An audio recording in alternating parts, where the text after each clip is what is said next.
Halo teman-teman, kembali lagi di channel Tiger Yoga di konten horror yoga ya. Selamat datang kembali di channel, ya bisa dibilang channel yang membahas horor dengan cara unik dengan bumbu-bumbu komedi. Yoi. Ya, jadi eh gue sih nggak tahu ya, gue nggak mentingin view banget ya. Kayaknya dari yang kemarin yang gue bahas 7 gunung menyeramkan,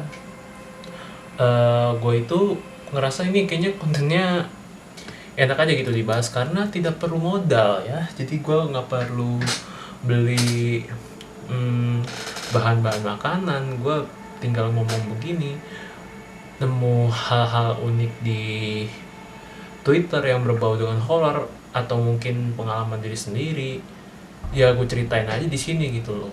Ya kalau misalkan ada youtuber besar yang mau collab sama gue, yang mau mengungkapkan cerita gue, ya it's okay. Tapi kebanyakan youtuber sekarang nggak jadi bisnis ya, karena emang gue dengar desas-desusnya sekarang emang YouTube itu it's about all business. Dulu kan kalau misalkan lu mau collab sama youtuber besar, misalnya kayak let's say Edozel lah ya, dulu tuh temen gue banyak yang collab sama Edozel tuh gampang gitu, jadi nggak kayak semacam sulit. Sekarang tuh kayak semacam, ya it's harus apa ya, harus bayar dulu. What the hell, sekarang emang YouTube jadi hal yang sangat amat, ya persaingannya jadi ketat ya. Walaupun bisa dibilang nggak dibilang persaingan juga sih ya, mungkin kita emang, kalau ada yang mau bilang persaingan juga silakan. Tapi kalau misalkan, ya bisa dibilang gimana ya,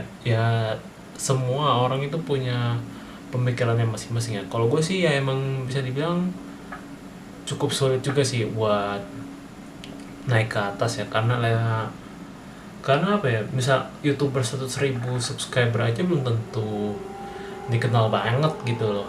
Kalau dulu youtuber 100.000 subscriber itu semacam apa ya, kalau kontennya bagus tuh dikenal gitu. Dulu kayak Chandra Liao, terus Skinny Indonesia 24, dulu tuh kalau 100.000, Dozil juga, itu kalau mereka di atas 100.000 tuh kayak, wah anjir, lu gede banget gitu jadi youtuber. 1 juta subscriber aja belum tentu lu dikenal masyarakat gitu ya. Oke, intermezzonya udah kelar. Gua hari ini akan membahas tentang kesurupan massal. Nah, jadi apa itu kesurupan massal? Nah, ini gue udah nemu di engine searching sejuta umat, yaitu Google. Ini sih dari vice.com ya, websitenya yang gue cari. Pendek kata, kesurupan massal adalah peristiwa yang terjadi dari Sabang sampai Merauke. Jumlah korban seringkali dalam hitungan jari, tapi kadang bisa mencapai ratusan siswa. Dalam kondisi terdesak, sekolah mengundang ustadz atau paranormal untuk mengusir makhluk halus yang mengganggu tersebut. Ya, jadi emang masalah ini sering terjadi di sekolah ya. Ini tapi ngomong-ngomong, peristiwa yang terjadi dari Sabang sampai Merauke, ini kalau misalkan dari Sabang sampai Merauke kesurupan massal, itu Jokowi urusannya, masalahnya bukan masalah COVID ya. Jadi masalahnya sama sama jin. Ya ampun. Pemerintah Indonesia ngurusnya bukan virus, malah malah ngurus makhluk astral aja. Ya kok jangan sampai kejadian kayak gini lah. Masa mau dibikin hari kesurupan se-Indonesia, anjir, tidak masuk akal. Tapi emang apa ya, ya pokoknya bagi gua itu nggak akan seru kayaknya kalau selama kita sekolah. Ngopi dulu coy ya, biar enjoy. Nah, bagi gua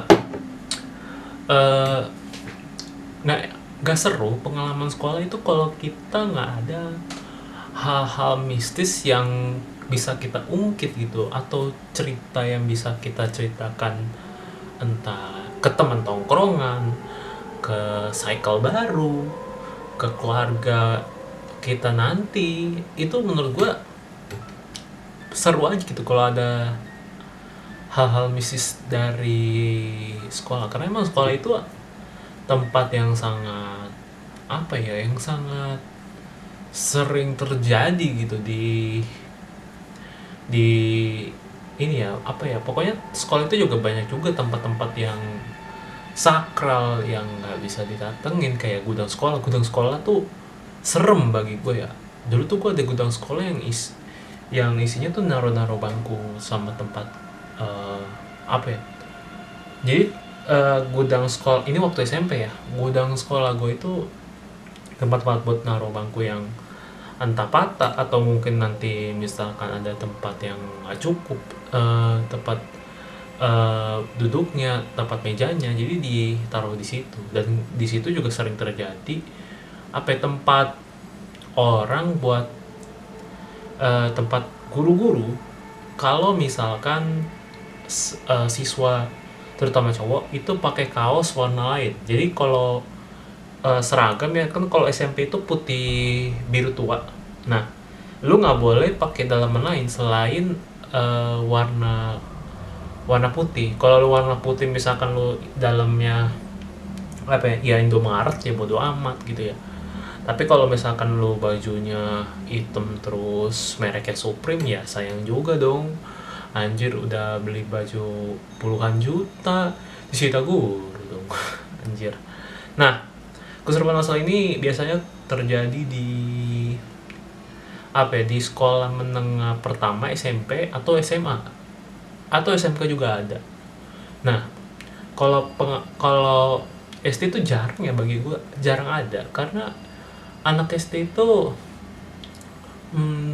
pengalaman horornya nggak apa ya, kebanyakan anak SD juga jarang ada apa ya, mungkin belum apa ya, gue nggak tahu sih dari segi pengalaman mistisnya kayak gimana. Mungkin anak SD tuh bisa kesurupan kalau di Indomaret atau Alfamaret nggak dibeliin Kinder Joy sama orang tuanya. Nah, itu bisa mereka bakal pura-pura kesurupan. Ah, aku mau Kinder Joy, aku mau Kinder Joy, aku mau Kinder Joy. Aduh, susah. Udah tahu Kinder Joy mahal, 12.000 kalau nggak salah ya Kinder Joy. Oke, lanjut ke topiknya. Pengalaman kesurupan masal gua itu waktu SMA. Kalau SMP jarang ada sih gua, walaupun SMP gue itu sebelah sawah. SMP gue tuh sebelah sawah, tapi nggak terlalu horor banget kayak pernah kesurupan masal. Gue nggak pernah kayak gitu. Biasanya tuh SMA gue itu di komplek. Nah, di komplek ini malah yang lebih aneh, itu sering terjadi kesurupan masal. Walaupun nih sekolah gue itu let's say dibilang belakangnya itu ini ada empang gitu, tapi sebenarnya gue nggak tahu itu berpengaruh juga atau enggak. Tapi menurut gue kalau empang itu nggak terlalu berpengaruh banget sih. Yang berpengaruh banget itu yang hawa energinya kuat itu sumur. Nah, itu kalau sumur tuh gue paling nggak suka, karena apa ya, sumur itu kalau lo misalkan bukanya itu tuh, apalagi kalau dalam tuh serem gimana gitu. Gue tuh kalau ngeliat sumur kayak gimana ya, kayak nggak enak aja gitu ngeliatnya, karena apalagi isi air gitu. Pokoknya pikiran-pikiran yang nggak enak tuh ada gitu, parnoannya tuh dapat aja gitu, kayak entah lu nanti kecebur di situ gimana nolonginnya atau gimana, mikirnya aneh-aneh aja gitu. Terutama nih ya, gue itu pernah main di kampung tetangga gua. Ini dia sistemnya masih pakai sumur. Gua itu kalau ngeliat mau ngambil airnya terus ngeliat sumur itu kayak gimana gitu, rasanya kayak serem aja gitu. Anjir, dalam banget nih gitu. Apalagi kalau yang paling nggak enaknya kalau lo malam-malam kebangun mau ke kamar mandi nembus lihat tuh sumur, itu udah pasti hawanya udah pasti nggak enak dong gitu. Entah nanti ada yang keluar atau gimana. Kesurupan masal di sekolah gua itu tuh paling sering terjadi di kelas gua. Kelas gua nih emang udah paling bandel. Biasanya kalau kelas paling bandel itu gimana ya, ya gue nggak tahu teorinya sering jadi santapan para jin atau gimana. Wah ini bocah bandel nih, gue masukin aja lah. Nah tapi ini cewek tapi ceweknya nggak bener-bener amat kayak sering ke Holy Wings, sering party, sering minum Jack Daniels, enggak. Dia cewek baik-baik. Kalau di mata gue ya, gue nggak terlalu dekat, tapi emang mainnya cycle-cycle-nya dia baik-baik semua lah ya. Nah, gue duduknya gue itu cukup dekat sama dia. Jadi di baris sekolah itu kan ada, di baris kelas itu kan terbagi 4 ya, tempat barisan. Gue itu paling depan karena gue itu belum pakai kacamata saat itu, makanya gue nggak mau bilang gue pakai kacamata karena gue malas aja gitu pakai kacamata, karena malah akhirnya gue duduk depan aja lah gitu ya. Nah baris pertama itu yang cewek yang sensitif dengan yang sering kesurupan ini temennya, ini dia. Gue di baris kedua, ini teman sebangku gue, ini gue. Nah kayak gini.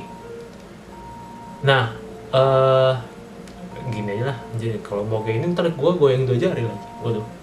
Nah kak, gue bersyukur banget gue duduk di sini, karena kalau misalkan dia kesurupannya itu let's say vampir atau mungkin zombie, temen gue yang kena yang kakinya buntung duluan, bukan gue. Jadi gue selamat aja, gue bisa kabur.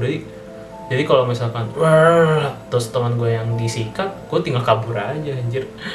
Untung aja gue kayak gitu. Anjir gue jahat banget ya anjir, nggak ada nuraninya gue sama teman sebangku sendiri kayak gitu. Nah gue pernah dengar dia itu emang sekeluarga itu semacam entah indigo atau sensitif ya. Menurut gue indigo itu nggak bisa emang orang indigo itu emang ya bisa dimasukin juga. Kadang mereka sering kesurupan, kadang mereka yang transfer itunya sendiri gitu. Nah gue tuh paling gue tuh nggak bosen juga sih, maksudnya gue nggak benci dia juga kesurupan, karena itu kan hal yang alamiah aja gitu. Gue nggak bisa nyalahin dia, gue nggak bisa ngejolimin dia atau ngata-ngatain dia gitu, karena ya gue ngeri aja gitu. Gue ngatain lu kesurupan mulu bla bla bla bla atau gimana. Gue takutnya dia balas dendam, dia punya kodam juga, gue dilempar. Gue nggak enak dong, gue diganggu. Gue lagi ngerjain PR, tiba-tiba malah jadi tanda tangan petisi. Wah, itu kan jadi ribet juga dong.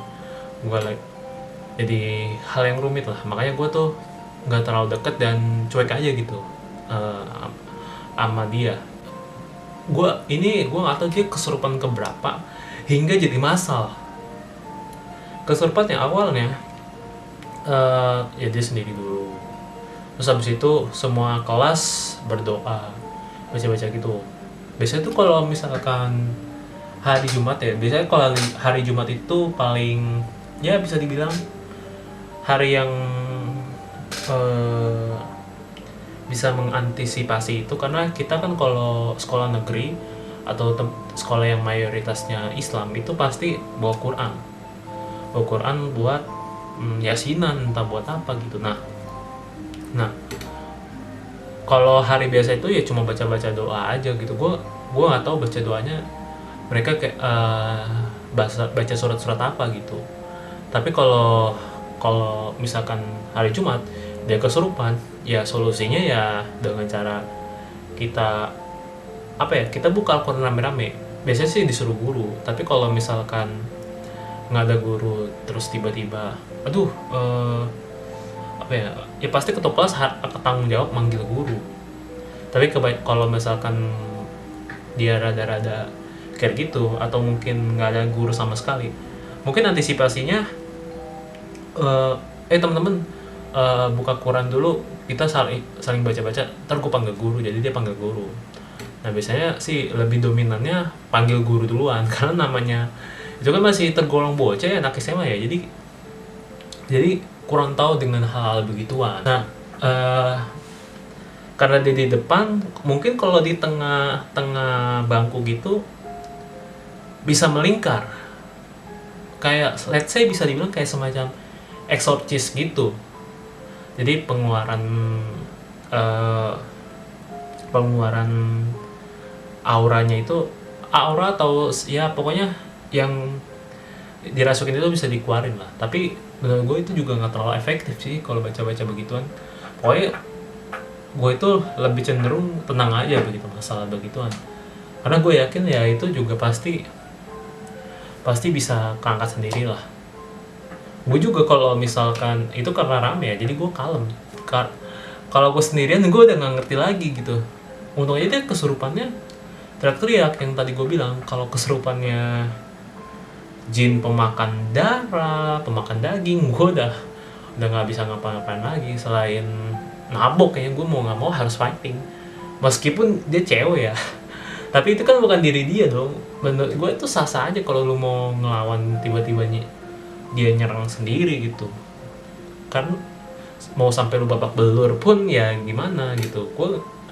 Gue tuh bukan orang yang ada di spesialis dunia mistis, jadi cara gue kalau misalkan ada orang mendadak kesurupan, dia nyerang ya, terutama nyerang. Kalau misalkan sendiri dia teriak-teriak, gue nggak tahu gimana caranya. Mungkin gue akan cari orang sekitar mungkin, atau gimana. Ini kan karena konteksnya rame-rame, gue tenang aja gitu. Gue yakin di kelas itu ada orang yang lebih paham soal hal-hal begini daripada gue gitu. Nah, kesurupannya dia itu bisa nyamber. Nah, nyamber itu ke kelas lain gitu. Jadi kayak gimana ya, mempersuasif gitulah. Nah, itu menurut gue menjadi berkat tersendiri bagi gue. Mungkin buat angkatan-angkatan lain itu atau kelas-kelas lain jadi berkah juga. Karena gue yakin ya, kesurupan massal dengan cara memulangkan cepat semua siswa dan siswi itu jadi cara yang apa ya, menyenangkan juga gitu. Karena saya bisa dibilang, gue yakin ya di hari itu juga gue yakin ada murid yang tersiksa atau mungkin lagi bad mood juga gitu. Entah berangkat ban motornya bocor, nggak dikasih duit jajan, duitnya hilang, lupa bawa power bank karena HP-nya mati, lupa jadi nggak bisa ngecas gitu. Banyak macam-macam lah. Dan akhirnya pas lagi pulang, jadi pulang ke rumah itu jadi lebih apa ya, menenangkan diri gitu. Jadi anjir, pokoknya gue yakin ya ada orang yang kalau bad mood itu solusinya tidur. Kayak gue tuh kalau bad mood itu kan menurunkan apa ya, stamina kita, atau mungkin kita udah capek melakukan sesuatu, akhirnya tidur aja lah. Karena tidur itu apa ya, mengurangi udah pasti mengurangi stres, menurunkan masalah gitu. Tergantung lu problemnya apa. Tapi kalau skripsi ya kayak mahasiswa udah pasti fighting banget itu. Tidur itu bukan solusi bagi gua.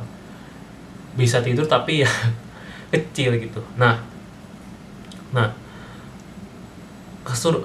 kesurupannya temen gua ini, gua bingung kenapa bisa nyamber gitu.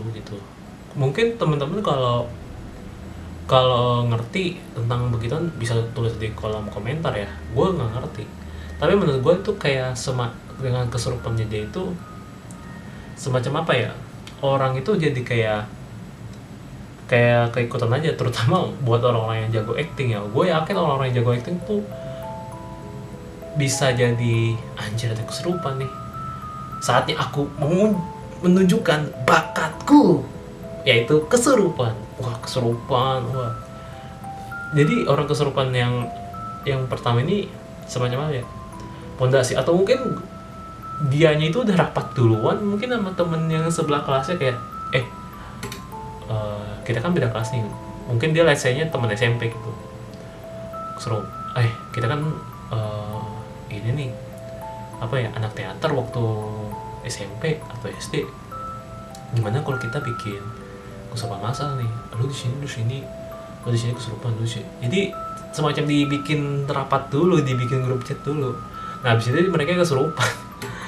gue punya pemikiran kayak gitu. Jadi akhirnya kalau misalkan itu nggak real, bikin yang settingan, jadi yang semacam drama, bikin drama sendiri, jadi kesurupan, ternyata saling kenal. Waduh, itu udah bikin hal yang ya dibilang konyol enggak, dibilang jelek juga enggak. Tapi kalau itu sering dilakuin ya kesian juga sih. Pasti semuanya kesian karena keganggu aja pelajarannya, entah apanya gitu, atau ya semacam waktunya jadi kebuang-buang gitu. Terutama pihak sekolah sih yang merasa keganggu karena kesurupan masalah ini gitu loh. Nah bagi gue sih, gue nggak tahu kelanjutan orang ini kayak gimana. Emang gue denger desas-desusnya temen sekelasku ini emang orangnya sekeluarga sensitif banget sama hal begituan gitu. Tapi gue waktu main ke rumahnya nggak ngerasa ada hal janggal gitu. Gue lagi kerja kelompok, tinta biru jadi tinta merah, entah gue lagi ngerjain apa sesuatu digangguin, enggak gitu. Sebenarnya di rumahnya juga baik-baik aja, cuma ya apa ya, kalau nggak terlalu deket jadi susah sih. Cuma emang seru aja gitu. Kesurupan massal itu bagi gue hal yang menyenangkan aja, karena dengan kesurupan massal itu tuh setara dengan apa ya, setara dengan guru-guru kita mengumumkan pulang cepet karena ada rapat. Nah itu kayak gitu. Atau pulang cepet gara-gara ada bencana alam, mungkin gue yakin ada juga sih yang kayak gitu, cuma jarang sih. Tapi amit-amit ya kalau misalkan ada yang kayak gitu, karena kan apa ya, karena kalau ada bencana alam di kelas itu takutnya pas keluarnya jadi susah.